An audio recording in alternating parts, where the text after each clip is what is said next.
Solamente voy a leer el versículo 7 de Gálatas 1. Desde el 6 y 7. Dice: estoy maravillado de que tan pronto os hayáis alejado del que os llamó por la gracia de Cristo para seguir un evangelio diferente. No que haya otro, sino que hay algunos que os perturban y quieren pervertir el evangelio de Cristo. Bueno, el título que le he puesto al mensaje el día de hoy es El evangelio bajo ataque. Yo creo que este es uno de los textos más claros en todas las escrituras que nos habla en contra de aquellos que quieren pervertir el evangelio, como dice el texto, ¿no? Así que bueno, vamos con la ayuda del Señor a continuar con nuestra serie. Y para empezar hay que decir, hermanos, que Satanás y sus emisarios demoníacos acostumbran a realizar sus obras de engaño por medio de seres humanos. Esa es la estrategia de Satanás desde el principio. Al principio fue con una serpiente porque todavía no entraba el pecado en el mundo. Pero luego, pues lo ha hecho a través de los hombres.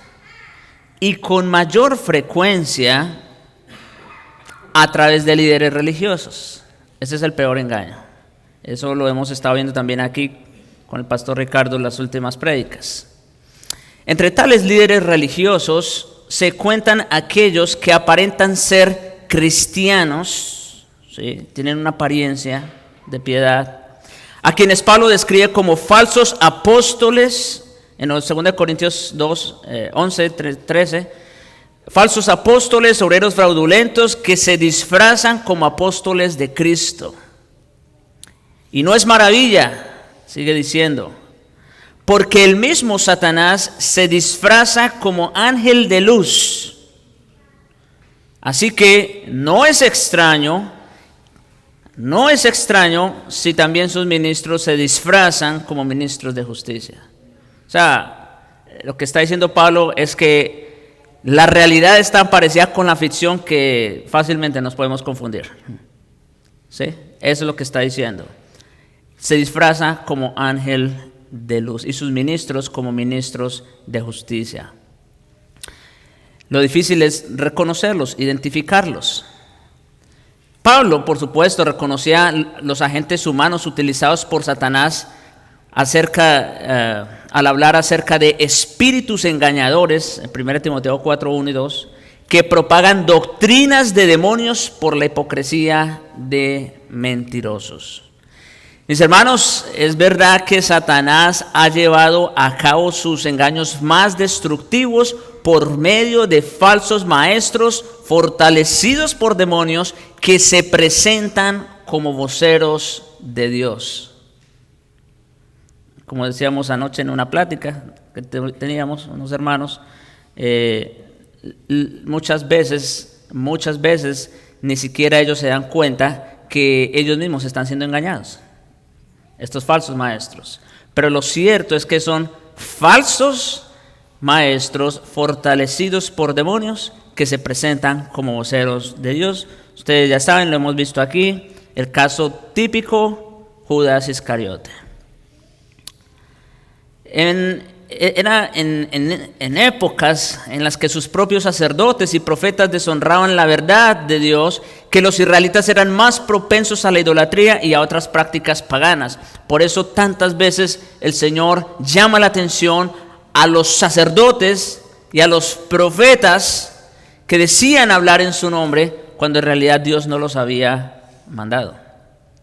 Fueron falsos maestros que afirmaban predicar el evangelio, los más exitosos en el debilitamiento de la iglesia primitiva, y entre sus representantes más agresivos se contaban los judaizantes, que provocaron grandes estragos espirituales en las iglesias de Galacia. Bueno, no solo en Galacia, en muchas iglesias.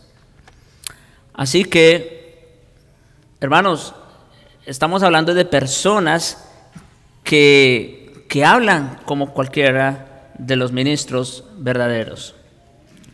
que habla como cualquier creyente, pero que sus intenciones son otras. Gálatas, hermanos, ya lo dije la vez pasada, es la única epístola de Pablo en la que el apóstol no tuvo palabras de elogio para sus destinatarios. Después de su saludo breve, se lanza de inmediato a tratar el tema propuesto y la razón por la que escribió esta epístola. Yo creo que muchos estamos de acuerdo que cuando Pablo escribió esta carta realmente estaba indignado. Estaba furioso. Si tuviera un escriba al lado, prácticamente le estaría gritando estas verdades. Esa es la idea de lo que podemos imaginar cuando Pablo estaba escribiendo esta epístola. Su preocupación y perplejidad inmensas con respecto a los falsos maestros que arruinaban la enseñanza del Evangelio de la gracia que con tanto esmero había predicado y explicó mientras estaba en el ministerio de Galacia, ahora estaba siendo socavado. El apóstol estaba muy afligido al ver que la verdad de la oferta que Dios hace en su soberana gracia de redención por medio del sacrificio expiatorio de Jesucristo era corrompida por falsas enseñanzas de una salvación por obras. Como les he dicho, ni siquiera los corintios tenían este problema. Y eso ustedes ya saben, los problemas que habían en Corinto. Pero este problema era mucho más grave, porque estaba atacando la médula, el corazón mismo del Evangelio, de la enseñanza del Evangelio. Y esto, por supuesto, provocó en el apóstol una indignación tal que empieza reprendiendo a los Gálatas, aquí ya en el versículo 6, por su pronta defección o alejamiento del Evangelio verdadero. En segundo lugar, desmantela el falso evangelio enseñado por los judaizantes. Tercero, condena a estos falsos maestros. Y cuarto, se justifica a sí mismo respecto a dicha reprensión. Esos van a ser los 4 puntos que estaremos tratando el día de hoy. Entonces, en primer lugar, veamos la reprensión de Pablo a los Gálatas. Eso está en el versículo 6. Dice: estoy maravillado de que tan pronto os hayáis alejado del que os llamó por la gracia de Cristo para seguir un evangelio diferente. Imagínense a Pablo diciendo estas palabras enérgico, ¿no? Esa es la intención. A Pablo, hermanos, le costó reconocer, por eso dice, estoy maravillado, perplejo, aturdido. A Pablo le costó reconocer que los creyentes en Galacia ya habían abandonado su enseñanza apostólica. Estaba desconcertado y maravillado. No podía concebir la idea de que se hubieran alejado tan pronto del evangelio que se les había predicado. No les sorprendió, oigan esto, no les sorprendió todo lo que hicieron los falsos maestros, porque pues es lo que se espera que hagan los falsos maestros. Pero lo que los sorprendió o quedó estupefacto fue ante la respuesta favorable que recibieron por parte de los cristianos en Galacia. Miren, mis hermanos, estamos hablando de unos cuantos años, en realidad. Fue cuestión de 2-3 años que pasaron entre la visita de Pablo y el tiempo en que él escribe esta carta. Fue muy pronto. Y ya estaban recibiendo a estos falsos maestros. En especial, sorprendió al apóstol que la defección sucediera tan pronto, como les digo. Ese adverbio de tiempo puede aludir a algo que sucede con desenvoltura y prontitud, como el caso de que las iglesias ya se habían alejado del evangelio verdadero. Al parecer, los creyentes no se opusieron con firmeza a los falsos maestros y su lealtad enclenque a Pablo y su enseñanza les facilitó extraviarse. Acuérdense, lo dijimos la otra vez, que una de las mejores formas de atacar un mensaje es atacando la autenticidad del mensajero, o en este caso de quien escribe. Seguramente estos falsos maestros ya habían llenado de marañas la cabeza de los Gálatas para decirles, pero es que Pablo ni siquiera es apóstol. Él no es de los 12. Y por eso, más adelante, bueno, terminando esta sección, Pablo va a dedicar mucho más de la carta a defender su apostolado. Pero eso era lo que había pasado. Estos creyentes no se opusieron con firmeza a los falsos maestros. Al poco tiempo cayeron bajo la influencia de estas doctrinas heréticas. Los Gálatas habían tenido el privilegio de ser enseñados por el más grande maestro de la iglesia después del Señor Jesucristo, por supuesto, y sin embargo desecharon pronto las verdades de la gracia que aprendieron de Él. Si existe una necesidad urgente de predicar y enseñar de manera continua y reiterada, son las verdades centrales del Evangelio. Mis hermanos, eso es algo de lo cual no nos cansaremos de repetir. Y domingo tras domingo, independientemente del tema que corresponda, ustedes verán que siempre vamos a presentar el Evangelio, porque no podemos hablar de más. Es el Evangelio, como dice Pablo en Romanos 1:16, el que tiene poder de Dios para salvación a todo aquel que cree. Y ese es el medio por el cual a Dios le ha placido salvar a los hombres. Así que nunca dejaremos de hacerlo con la ayuda del Señor. Hay que decir, por supuesto, aquí una aclaración que parece obvia, pero creo que es válida hacerla. Hay que decir, por supuesto, que muchos de los Gálatas eran creyentes verdaderos que habían llegado a la salvación en el poder del Espíritu Santo. Como dice en el mismo versículo 6, dice, estoy maravillado que tan pronto os hayáis alejado del que os llamó por la gracia de Cristo. Noten esa expresión, llamó por la gracia de Cristo. Ahí está hablando no de un llamamiento general, no, está hablando del llamamiento eficaz que opera precisamente con la gracia de Dios. En Gálatas 3:5 habla de aquel que os suministra el Espíritu y está hablando en tiempo presente. ¿Y a quiénes se les suministra el Espíritu? A los creyentes. En Gálatas 4:6 habla de aquellos que son hijos de Dios, que han recibido el Espíritu de adopción por el cual claman Abba Padre. Y versículos 8 y 9 habla de aquellos que conocieron a Dios, o más bien fueron conocidos por Dios. ¿Quiénes son conocidos por Dios? Únicamente los creyentes. Así que debemos quedar claros, hermanos, que esta carta está dirigida ¿a quién? A unas iglesias. Y en las iglesias hay creyentes, ¿no es cierto? También hay incrédulos, por supuesto. También hay apóstatas, por supuesto.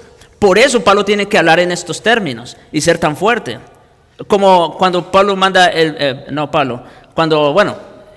Juan en Apocalipsis, en uno de los mensajes a una de las iglesias dice al final, estoy a la puerta y llamo. ¿Por qué? Porque ya el Señor Jesús prácticamente estaba fuera de esa iglesia, pero habían algunos cuantos creyentes todavía y por eso estaba tocando la puerta. ¿Ve?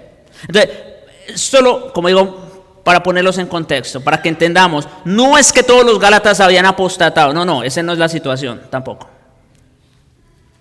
Eran hermanos, así los llama en muchos versículos de la carta, eran hermanos cristianos que se hallaban sumidos en la más profunda confusión. No solo eso, se habían alejado. Y nosotros sabemos, sí, hay creyentes que por algún tiempo, ¿verdad?, quizás pueden alejarse, pero si son creyentes verdaderos, el Señor los va a regresar. El término que se traduce de alejado se emplea con referencia a la deserción militar que se castigaba con pena de muerte en tiempos de guerra. Y el verbo griego es reflexivo, lo cual indica que se trata de un acto voluntario de alejamiento. Hermanos, los creyentes no habían sido alejados pasivamente. No fue algo que ellos lo estaban haciendo de una manera involuntaria.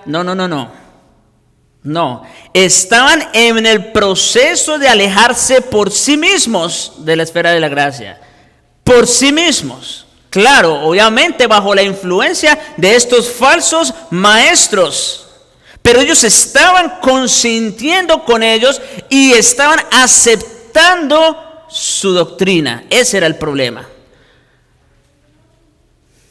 Por eso no nos cansaremos aquí de repetir una y otra vez. Ojo, cuidado con lo que ustedes escuchan por ahí. No es bueno exponerse a cualquier predicación de cualquier predicador. No, ojo con eso, porque acuérdense, los ministros de Satanás se disfrazan como ministros de justicia. Los falsos maestros eran culpables por su corrupción de la verdad de Dios, por supuesto. Pero los cristianos en Galacia también eran responsables al dejarse engañar de esa manera y cambiar la gracia divina por el legalismo, que ese era el problema en Galacia prácticamente. ¿Cuál es el otro evangelio, verdad, que Pablo menciona aquí? Que como dice, bueno, al final no es otro, porque el evangelio solo es uno. Pero, ¿cuál es el otro evangelio al que Pablo va a atacar en esta epístola? El evangelio de las obras, el legalismo. Bueno, fue tan sutil esta enseñanza legalista que Pedro mismo se vio involucrado. Eso lo vamos a ver más adelante en el capítulo 2. Imagínense ustedes, el santo apóstol Pedro, líder de la iglesia, pero bueno, luego lo veremos. Alejarse entonces, hermanos, del evangelio de la gracia que Pablo les había enseñado, no solo implicaba el abandono de una doctrina, sino el alejamiento del Dios que los llamó a salvación. Y como les decía, llamó se conjuga aquí como participio aoristo y podría traducirse mejor como aquel que os llamó una vez y para siempre. Por eso Pablo está perplejo, hermano. Por eso Pablo está aturdido de cómo puede ser que aquellos que ya habían recibido el evangelio puro de la gracia de Dios en Jesucristo, ahora estaban recibiendo y aceptando otro evangelio. ¿Cómo puede ser? De ahí la perplejidad del apóstol. El único evangelio de Dios es el evangelio de la gracia de Cristo, que es el evangelio de la redención divina por completo, independiente de cualquier obra o mérito por parte de los hombres. Ese es el verdadero evangelio. Gálatas 2, 8 al 10 lo dice perfectamente, porque por gracia sois salvos por medio de la fe, y esto no de vosotros, pues es don de Dios, no por obras para que nadie se gloríe. Ese es el verdadero evangelio, no hay otro. Si usted escucha algo parecido, no es el evangelio. Porque en muchos lugares, ustedes saben, se enseña muy parecido. Yo escucho a personas que dicen, pero yo he escuchado a fulano, a mengano, y ellos enseñan muy parecido a ustedes. Ese es el problema. Que los falsos ministros de justicia se parecen a los verdaderos. Ese es el problema. Entonces no es si se parece, no es que tan cercano está a la verdad. No. Es que eso no es, punto. Es o no es. En este sentido, no podemos negociar. No podemos negociar. Por la fe, Cristo nos da entrada a esta gracia, estamos hablando del verdadero evangelio, en la cual estamos firmes. Vivimos en la gracia desde el momento de la salvación. Y si ese torrente de gracia, esto, hermanos, esto es lo único que nos puede dar seguridad. Si ese torrente de gracia dejara de correr, perderíamos nuestra salvación inmerecida y pereceríamos en el pecado. Oigan esto. ¿Puede un creyente alejarse temporalmente? Eso puede llegar a ocurrir. Puede ocurrir y es muy lamentable. Y es para maravillarnos y quedarnos perplejos de que algo así ocurra. ¿Qué es lo único que puede salvar a un creyente de alejarse completa y definitivamente de la gracia? Pues esto mismo, el torrente de gracia que corre en nosotros por el Espíritu Santo. ¿Qué fue lo único? Escuchen esto. ¿Qué fue lo único que salvó a Pedro de caer en la misma situación de Judas? Porque si vamos a los hechos, fue prácticamente similar lo que hizo Pedro a lo que hizo Judas. ¿Qué fue lo único que hizo la distinción entre uno y otro? Cristo. Dice, Satanás me ha pedido para zarandearos como a trigo, pero yo he rogado por ti que tu fe no falte. Punto. O sea, no fue virtud de Pedro. ¿Se dan cuenta? Mis hermanos, esto no se trata de cuán virtuosos somos, porque por nosotros mismos todo lo que hacemos es hacia abajo, pecar y seguir pecando. Y si queremos agradar a Dios, lo único que se nos ocurre es agradarlo a través de las obras. Eso es lo único que se nos ocurre. ¿Sabe qué dice Dios? No es de esa manera. No es así. Es únicamente el torrente de gracia que corre por nosotros a través de su Espíritu.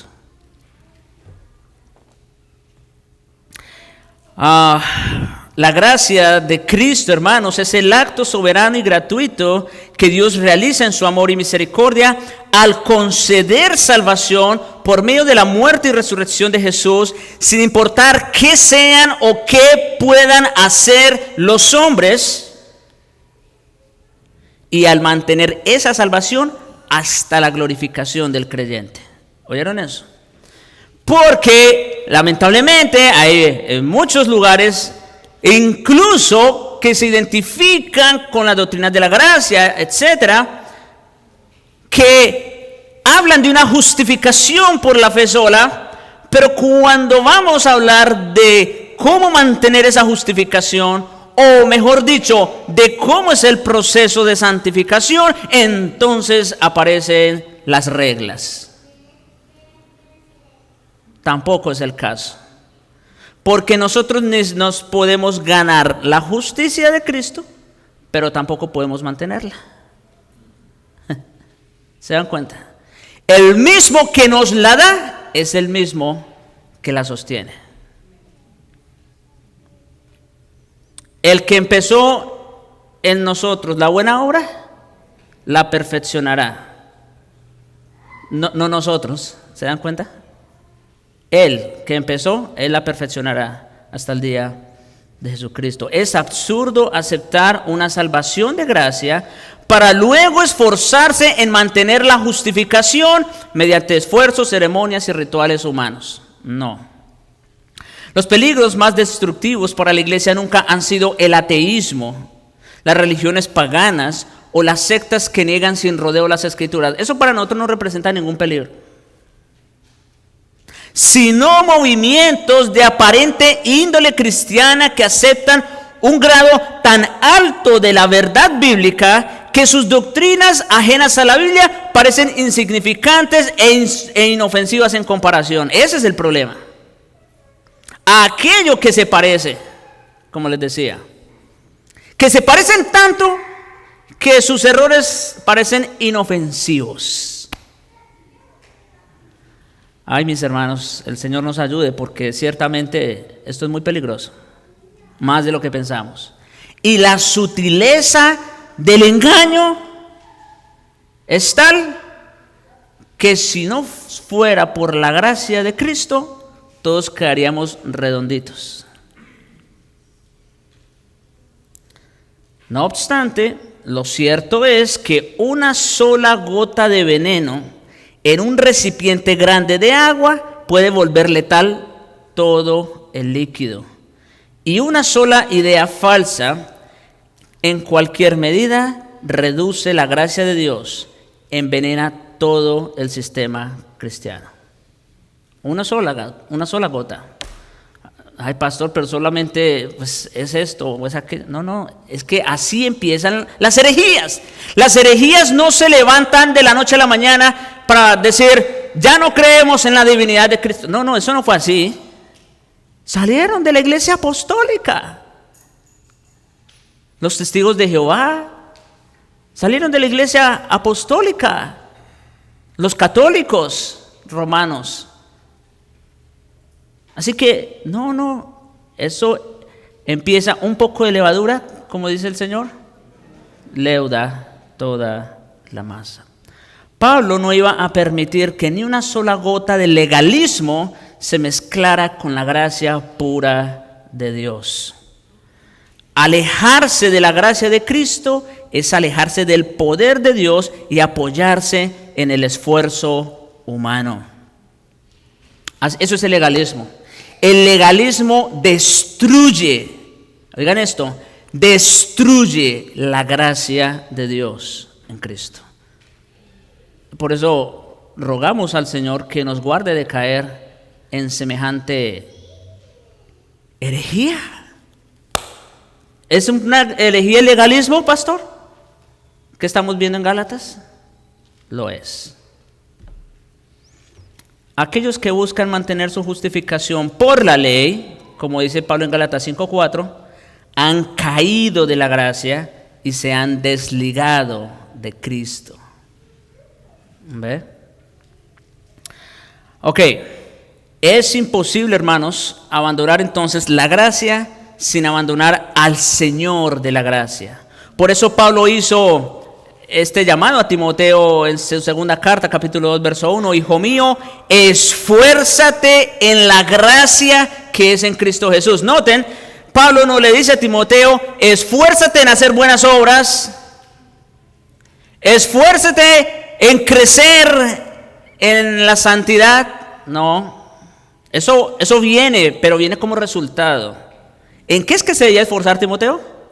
En la gracia, en aquello que ya recibió por gracia.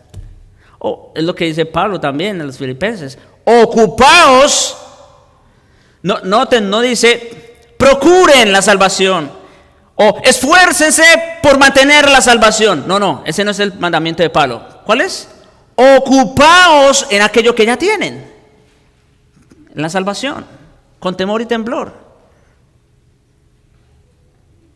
Y lo demás viene como resultado. Los judaizantes entonces promovían un evangelio diferente en medio de todo vuelvo y repito. Los judaizantes promovían un evangelio diferente en un medio del todo contrario e ineficaz para justificarse delante de Dios.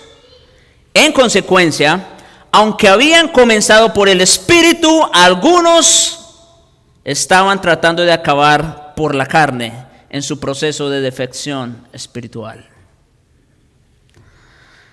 Aunque habían conocido a Dios, como dice Pablo también, o más bien siendo conocidos por Dios, se estaban volviendo de nuevo a los débiles y pobres rudimentos que carecían de valor y poder para salvar. Y aunque antes habían corrido bien la carrera, ahora se estaban dejando estorbar para no obedecer a la verdad. Esa es la reprensión que Pablo le hace a los Gálatas con mucho dolor, con mucha tristeza, pero también con mucha indignación y enérgicamente. Pero hasta ahí no llega. Ahora viene el desmantelamiento de los judaizantes y su falsa doctrina, versículo 7. No que haya otro, ahí está aclarando, sino que hay algunos que os perturban y quieren pervertir el evangelio, Gálatas. Ese es el problema. Los judaizantes presumían que sus enseñanzas torcidas eran una forma del evangelio verdadero. Pero Pablo declara que, que es un evangelio diferente. O más bien, que ese evangelio diferente ya no es evangelio en absoluto. Sí, ¿qué significa evangelio? Literalmente, buena noticia. Bueno, lo que estaban enseñando estos jueces antes no era una buena noticia. Si tú creíste, pero tú tienes que trabajar para mantener la justificación, eso ya no es una buena noticia. ¿No es cierto? Solo hay un mensaje de buenas nuevas, el evangelio de salvación por la gracia soberana de Dios, que obra mediante la fe en el hombre. Cualquier mensaje que dice menos o más que esto, al instante deja de ser buenas nuevas y se convierte en falsa doctrina. Ahora, otro es la traducción de halos, que se refiere a algo que es exactamente de la misma clase, como ya se dijo. Gran parte de lo enseñado por los judaizantes correspondía al evangelio verdadero. Escuchen, hermanos, la sutileza del engaño. Seguro afirmaban que Jesús era el Hijo de Dios, el Mesías anunciado por los profetas del Antiguo Testamento y un hacedor de grandes milagros y prodigios. Es probable que creyeran en su crucifixión y resurrección y que la salvación exigía creer en Él. Ellos lo aceptaban, pero también enseñaban que para ser justos o mantener esa justicia delante de Dios, una persona debe conformarse a todas las leyes del antiguo pacto. Ese era el problema. Pequeño. No, ese no era problema pequeño. Enorme problema. Porque no importa que aceptaran a Cristo, si a Cristo tenían que agregarle algo más. Ese era el problema.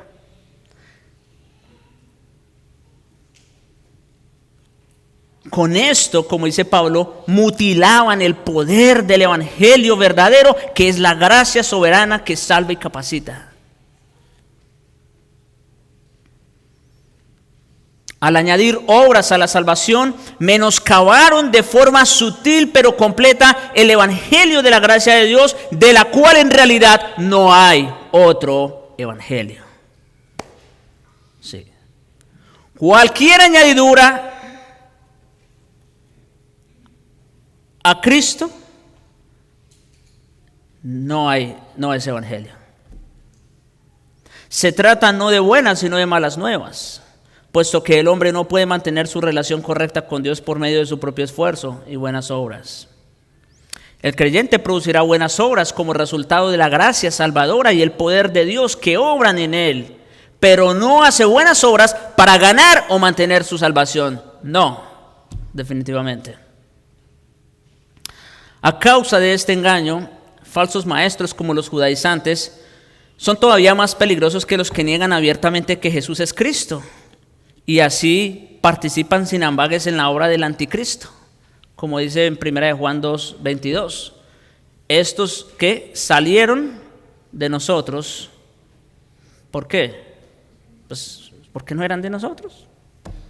Pero pastor, si él se paraba a predicar en el mismo púlpito que usted predica,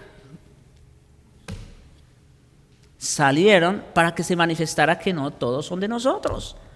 Pueden ser muy parecidos, pueden predicar muy parecido, pero puede que no sean.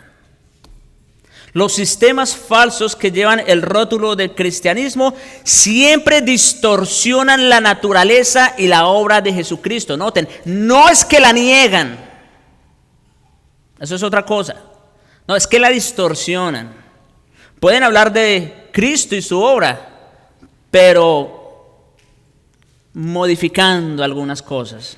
Y el problema es que modificar algunas cosas en el corazón mismo del evangelio es modificar o transmutar todo el evangelio.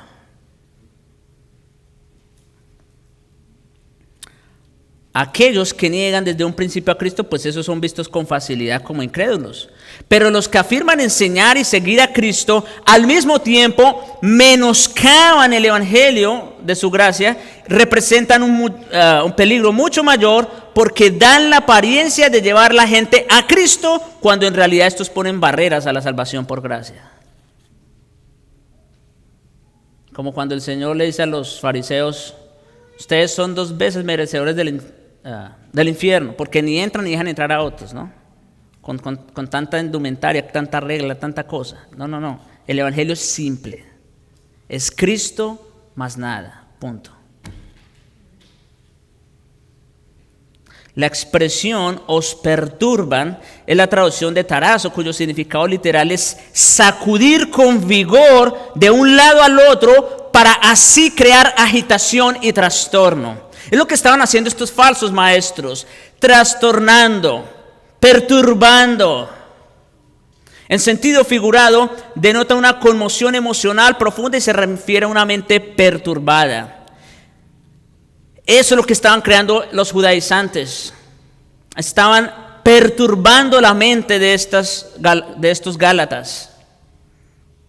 Y aunque lo ignoraban, las iglesias de Galacia eran sacudidas hasta sus cimientos por la falsa enseñanza de los judaizantes no regenerados, los cuales admitían las verdades básicas acerca de Jesucristo, pero solo porque querían ocasionar perturbación espiritual en los creyentes con adición de las obras de la gracia, lo cual equivale a pervertir el evangelio de Cristo.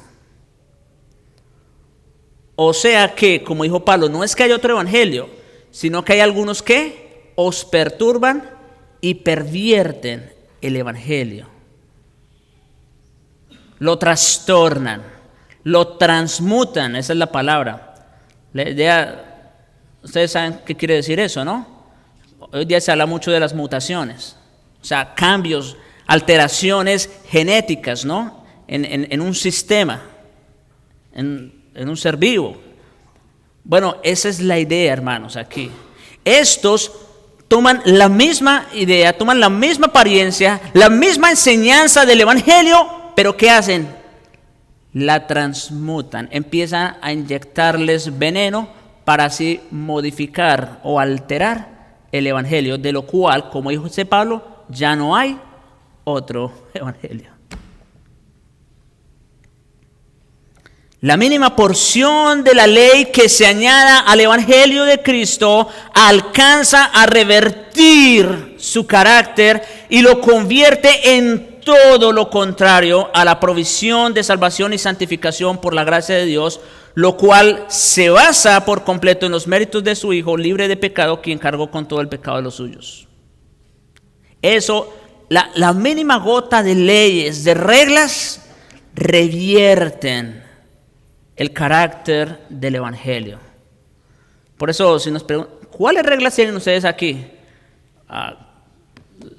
Esta es la única regla. Bueno, el evangelio. Esa es la regla. Claro, obviamente, ¿verdad? El Espíritu Santo va a hacer la obra y va a ir cambiándonos, ¿no? Él sí tiene que transmutarnos a nosotros, porque nosotros sí realmente estamos muy alterados por el pecado. Él sí tiene que hacer esos cambios en nosotros, pero no al evangelio. La ley, hermanos, escuchen esto, la ley no contamina la gracia con moderación, sino que la revierte completamente y la destruye en esencia. Como medios de salvación, las dos cosas son diametralmente opuestas y no pueden coexistir. O sea, hablando en términos de justicia, no podemos casar la ley con la gracia. Son dos sistemas de salvación completamente opuestos. La gracia puede ser destruida, pero no puede ser modificada. Puede ser rechazada, pero no puede ser cambiado. Como Pablo declara más adelante en la epístola, en capítulo 5, versículos 2 al 4, si os circuncidáis, en términos religiosos, si os circuncidáis, de nada os aprovechará Cristo. ¿Ustedes se imaginan? Pero querían volver a la circuncisión y Pedro estaba consintiendo con ellos. Si os circuncidáis, de nada os aprovechará Cristo. Y otra vez testifico a todo hombre que se circuncida, que está obligado a guardar toda la ley. De Cristo os desligasteis, los que por la ley os justificáis, de la gracia habéis caído. Imagínense, habiendo empezado por el Espíritu, ahora iban a terminar por la carne. Siempre que el Evangelio es pervertido, la iglesia queda perturbada. ¿Sí? Siempre que se empiecen a inyectar ideas nuevas por ahí, por muy sutiles, por muy insignificantes que parezcan ser, la iglesia queda perturbada. Y doy gracias a Dios, paréntesis aquí, doy gracias a Dios, hermanos, de que a veces cuando uno de nosotros o un maestro, etcétera, viene y dice algo por ahí que, como dicen algunos, hace ruido, gracias a Dios hemos notado que hay muchos hermanos que inmediatamente, ¿verdad?, se dan cuenta. Pastor, espérate, hay algo que se dijo por ahí que como que no conecta mucho con lo que nosotros hemos aprendido aquí, lo cual es bueno. ¿Por qué? Porque quiere decir que ustedes están aprendiendo el evangelio puro, el evangelio sano, de tal manera que pueden detectar cuando algo no está bien. Eso es una gracia de Dios. Ok, cambiar entonces el mensaje de gracia equivale a sofocar y tarde o temprano asfixiar a la iglesia. Pablo escribió en Tito 1, 10 y 11, porque hay muchos contumaces, habladores de vanidades y engañadores, mayormente los de la circuncisión, los mismos que estaban aquí en Gálatas, ¿se dan cuenta? Mayormente los de la circuncisión. Ahora, no son los únicos, como vamos a ver al final, pero mayormente los de la circuncisión, a los cuales es preciso tapar la boca, que trastornan las casas enteras. ¿Ven?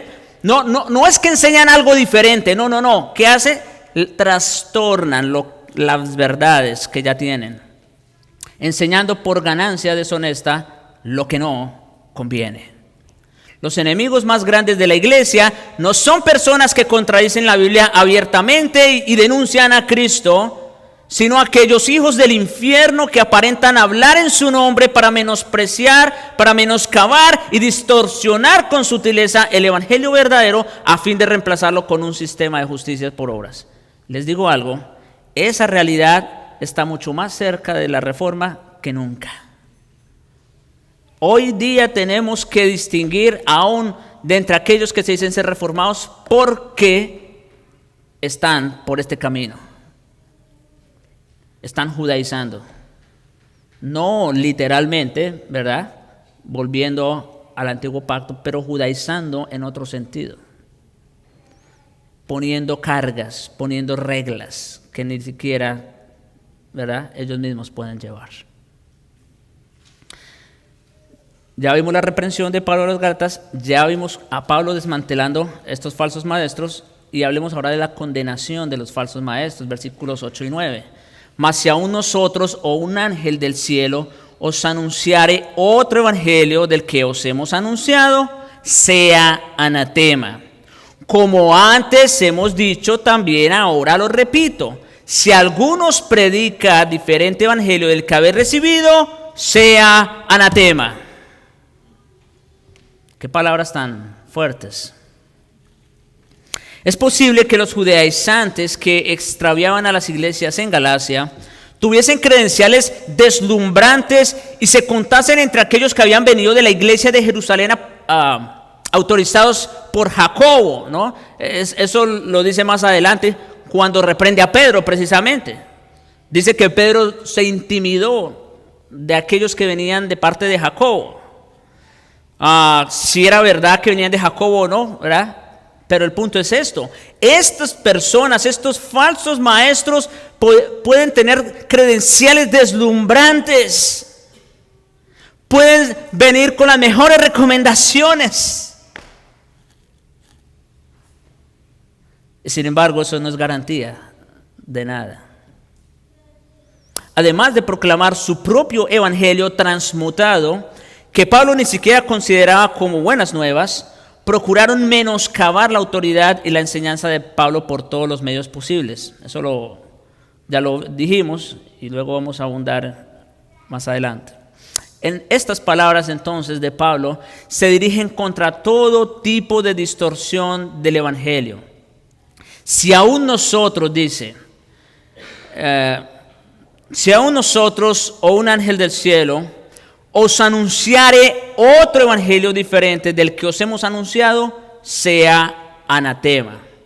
Si el mismo Pablo o cualquiera de sus asociados, ¿verdad?, con los que hacía trabajo misionero,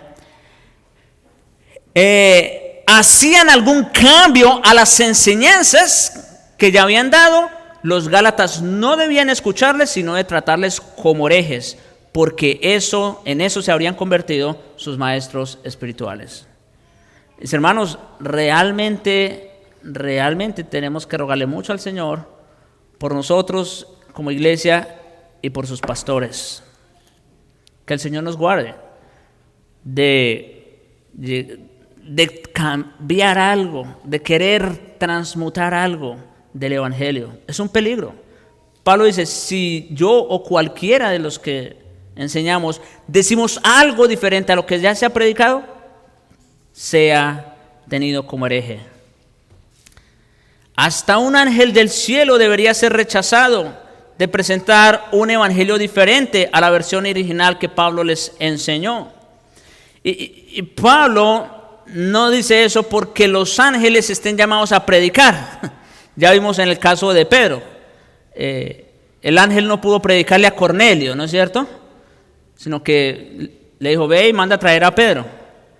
Pero, saben, hermanos, los judíos creían que la ley divina vino por medio de ángeles, como dice en Hebreos 2:2. La ley que fue dada por mano de ángeles, ¿no? Y quizá los judaizantes utilizaban esto para insistir en el carácter obligatorio del antiguo pacto y sus ceremonias y tradiciones correspondientes. En otras palabras, seguramente el argumento de los judaizantes era, miren, esa ley que recibimos, ¿verdad?, de Dios por medio de ángeles no puede traspasarse, no puede cambiar. Tenemos que seguir intactos en aquello que se le dio a Moisés por medio de ángeles. Y seguramente muchos de ellos, sí, se dejaron convencer. ¿Tienen razón? ¿Por qué vamos a cambiar ahora? Si eso Dios también lo dio allá en el Sinaí.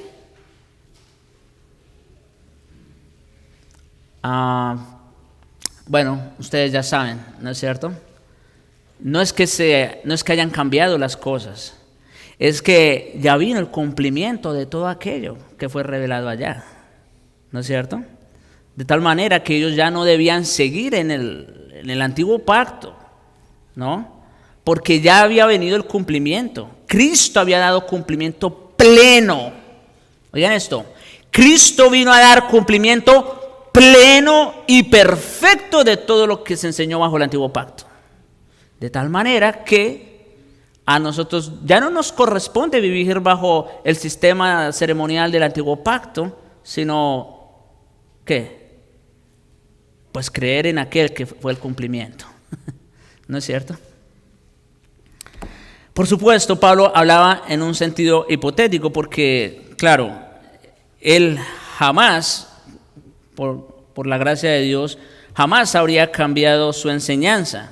Y un ángel que en verdad sea del cielo y por ende separado de los ángeles caídos, jamás podría enseñar algo contrario a la verdad revelada de Dios. Lo que Pablo se propuso dar a entender es que ni siquiera con las posibilidades imaginarias más desusadas se permite la posibilidad de que un mensajero, sin importar cuán piadoso y bueno parezca ser, sea creído o seguido. Si su enseñanza no cuadra con la doctrina apostólica revelada por Dios, debe ser rechazado y tenido como hereje.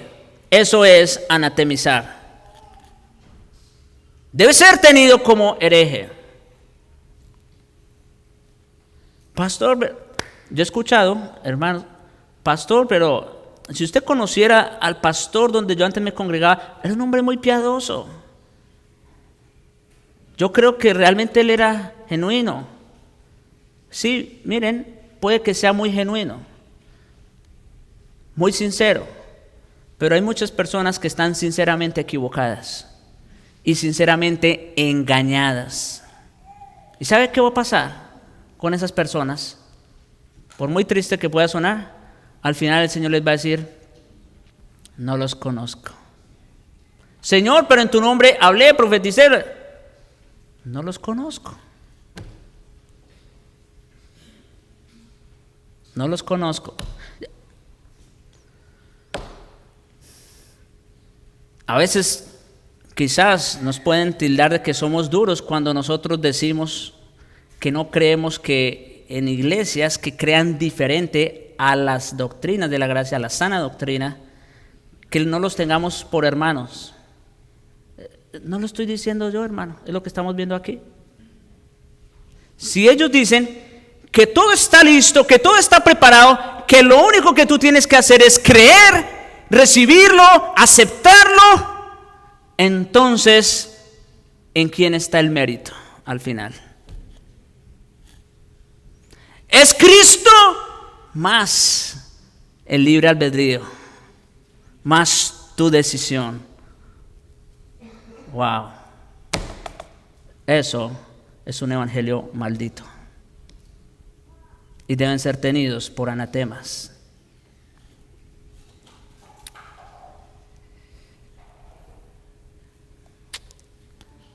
No es maravilla que resulten tan seductoras las distorsiones del evangelio presentadas por gente con personalidad atrayente, porque el mismo Satanás se disfraza como ángel de luz.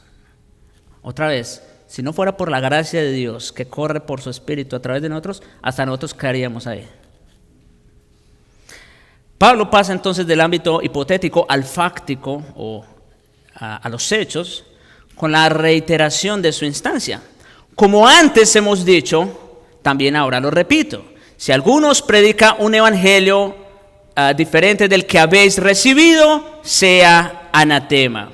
Esta repetición, por un lado, refleja la pasión del apóstol por la verdad del evangelio.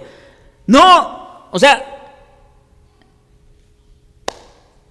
sé, pero ahora que yo recuerde, en todas sus epístolas, no veo que haya tanto énfasis en algo como en este punto, honestamente. Aquí el apóstol es enfático. Ahora, cuando dice, como antes hemos dicho, hay que decir esto, se refiere de hecho a una visita anterior. Recuerden, Pablo ya había visitado las iglesias de Galacia 2 veces antes de escribir esta epístola. Seguramente en su segunda visita ya se dio cuenta que de la influencia que estaban teniendo los judaizantes allí. Y seguramente les dijo: ojo con eso, tengan cuidado. Por eso dice, como antes hemos dicho, ahora lo repito. No se refiere tanto a la cláusula anterior del versículo 8, sino a esa visita que ya había hecho y a esa advertencia que ya les había hecho. El sentido parece ser: lo que dije en esa ocasión, lo digo ahora de nuevo. Desde el comienzo de su ministerio entre ellos, Pablo les había advertido acerca de las perversiones inminentes del evangelio. Lo mismo que hizo con los efesios. Le dijo: ojo, tengan cuidado, porque hay lobos por ahí que no perdonarán al rebaño. Es la misma advertencia. Ahora, el evangelio que habéis recibido se refiere, por supuesto, a la predicación que se hizo una vez y para siempre, tiempo aoristo, pasado, de las buenas nuevas de la gracia de Cristo, la cual habían creído con antelación, pero que ahora estaban siendo perturbados por aquellos trastornadores, por aquellos herejes. Los falsos maestros, hermanos, entonces, no solo no deben ser creídos ni seguidos, sino que deben convertirse en anatema. Asimismo, esa palabra, anatema, es la transliteración directa de anatema en el griego, que se refiere a todo lo que se aparta para destrucción. Sí. Eso es lo que les espera a esa gente que pervierten el evangelio y que perturban a la iglesia. Juan, el apóstol, en su segunda carta, capítulo 7, versículos 10 al 11, dice lo siguiente: porque muchos engañadores han salido por el mundo que no confiesan que Jesucristo ha venido en carne. Quien esto hace es el engañador y el anticristo. Y noten lo que dice versículos 10 y 11. Si alguno viene a vosotros y no trae esta doctrina, o sea, la doctrina que ya habían recibido por medio de los apóstoles, ¿qué dice? No lo recibáis en casa ni le digáis bienvenido. Hermano, hay muchos que dicen, hermanos, nuestros hermanos arminianos. No son nuestros hermanos, a menos que el Señor los rescate de allí. A menos que el Señor les muestre la luz del evangelio y los salve de donde se encuentran. No le digáis bienvenido, porque el que le dice bienvenido participa en sus malas obras. Estos falsos maestros deben ser condenados como herejes. Y número 4, más breve, la justificación de Pablo para dicha reprensión. Versículo 10. Pues busco ahora el favor de los hombres o el de Dios. ¿O trato de agradar a los hombres? Pues si todavía agradara a los hombres, no sería siervo de Cristo.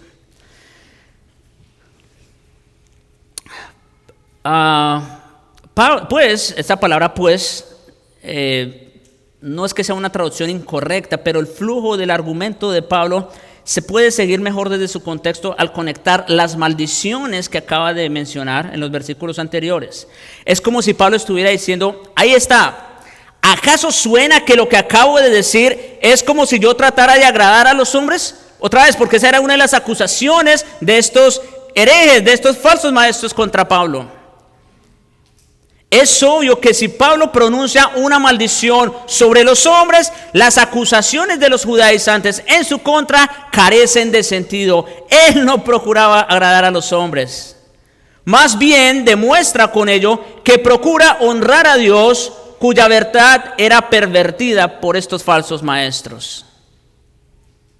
Si todavía agradara a los hombres, se refiere a otro tiempo cuando Pablo sí buscaba el favor de los compatriotas judíos con la persecución furiosa de los cristianos, suponiendo que así era fiel a Dios y contribuía a la expansión del judaísmo tradicional. Hubo un tiempo en que Pablo sí quiso agradar a los hombres. Pero ahora, a la luz de lo que enseñaba y la manera como había vivido desde su conversión, la idea de que todavía agradara a los hombres era absurda. Si fuera cierto, pues no sería siervo de Cristo. Pablo había rendido su vida entera al señorío de Jesucristo y esa rendición le había costado un alto precio en términos humanos.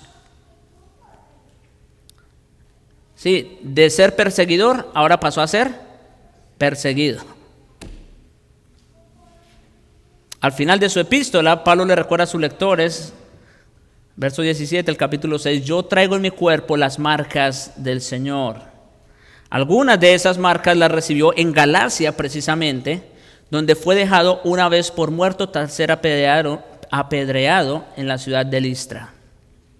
Sufrir a manos de gente a la que no le agradaba era un suceso frecuente en su vida y muchas veces el precio que pagó por optar siempre por honrar a Dios y no a los hombres.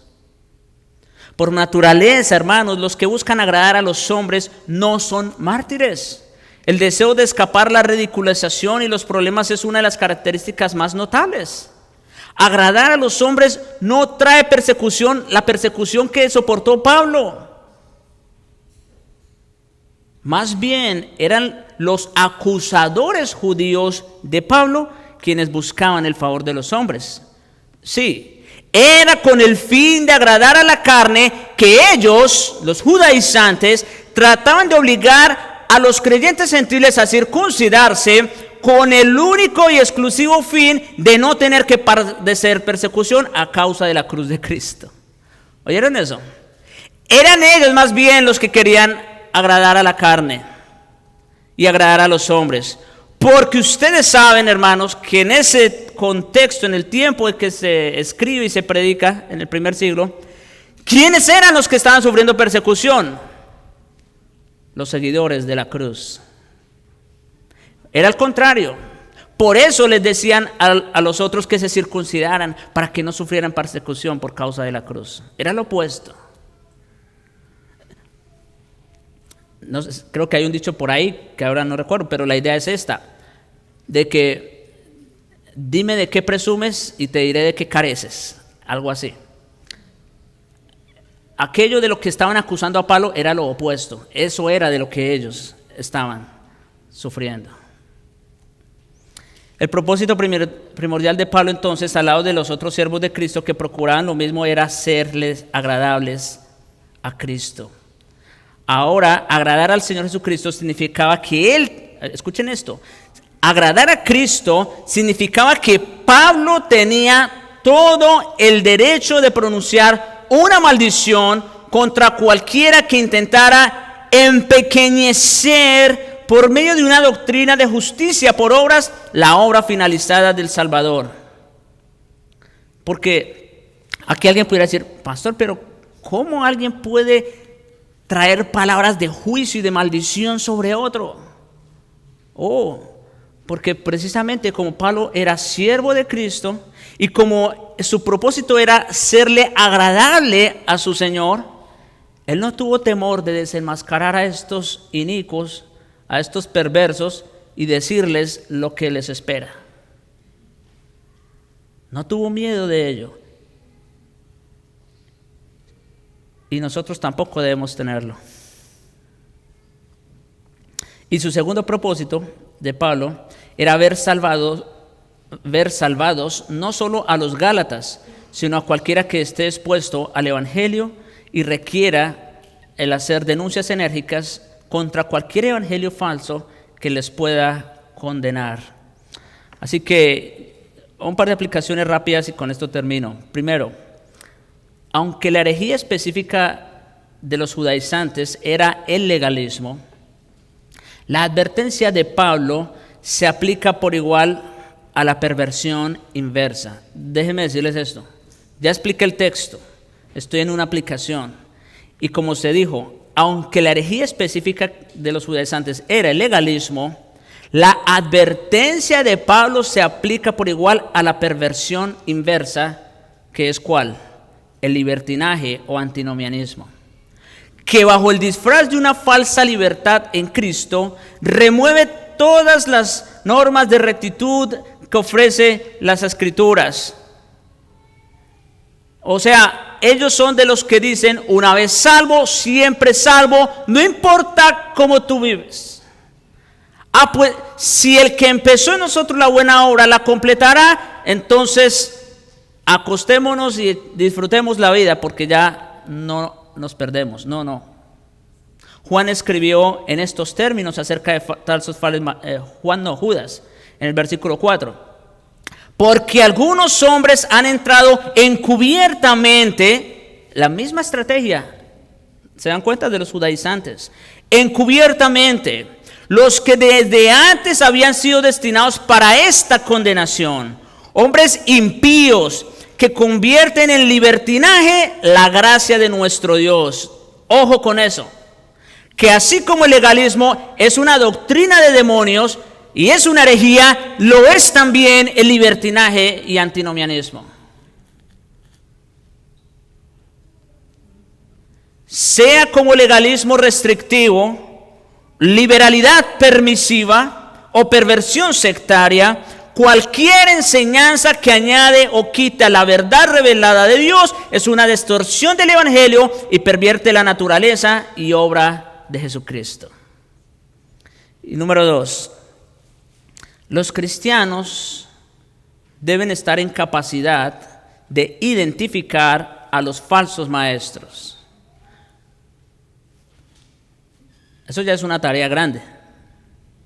Deben estar en capacidad de identificar a los falsos maestros, pero no solo eso, también de condenarlos.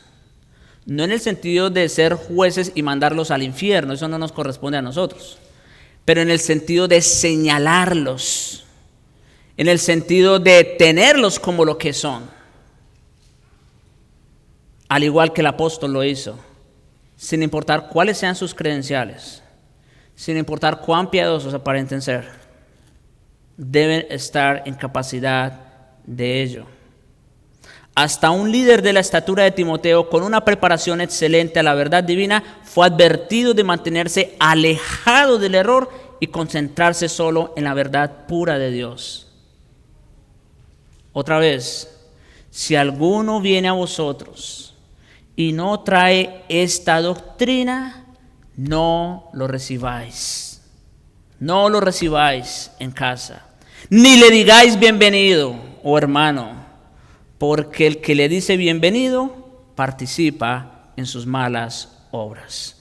Someterse a cualquier enseñanza falsa o tener por hermanos a cualquiera que se someta a dichas enseñanzas, sin importar cuán ortodoxas sean las convicciones propias, es desobedecer a Dios y contribuir al descrédito y debilitamiento del Evangelio, así como tolerar la tergiversación y la distorsión de la gracia de Dios en Cristo. Oremos. Padre bueno y misericordioso, gracias te damos, Señor, por tu palabra pura que nos has traído. Perdona, oh Dios, al predicador si ha dicho algo que no es conforme a esa verdad revelada, cualquier mancha, cualquier sombra, Señor. Y te ruego, Señor, para que tú nos libres como iglesia de caer en estas falsas herejías, en estas falsas doctrinas que pueden ser muy sutiles, más de lo que parecen.